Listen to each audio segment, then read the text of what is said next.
শিক্ষা ব্যবস্থা, এটা ব্রিটিশ ঔপনিবেশিক যুগের শিক্ষা ব্যবস্থা।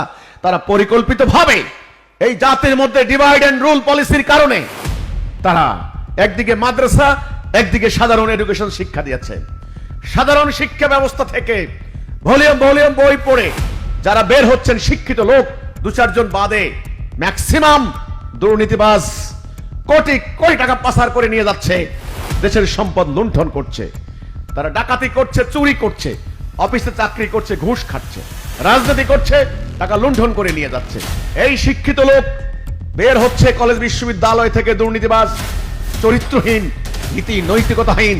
এর কারণ শিক্ষা ব্যবস্থার গোড়ার মধ্যে ভুল গলদ রয়েছে।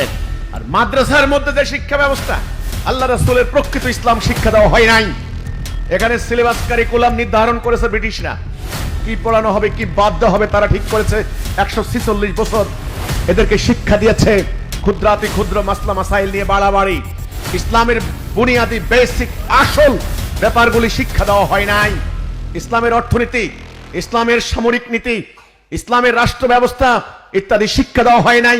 ইসলামের জিহাদ, ইসলামের কেতাল শিক্ষা দেওয়া হয় নাই। ইসলামের ঐক্যবদ্ধ হওয়ার প্রেরণা শিক্ষা দেওয়া হয় নাই। কাজেই এই মাদ্রাসা থেকে বেরিয়ে এসে তারা কি করে খাবে, তাদেরকে প্রযুক্তি বিজ্ঞান শিক্ষা দেয় নাই, ভোকেশনাল শিক্ষা দেয় নাই, জ্ঞান বিজ্ঞান শিক্ষা দেয় নাই। মাসলা মাসাইল দিয়ে তো আর পেট চলে না, ফলে তারা এই ধর্মকে ব্যবসা করে খাওয়া শুরু করে দিয়েছে।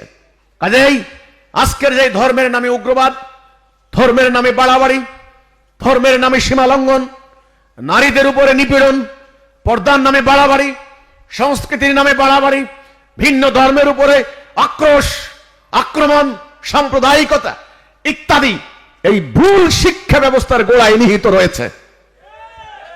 আমরা বলেছি বিদ্যমান চলমান শিক্ষা ব্যবস্থার পরিবর্তন করতে হবে।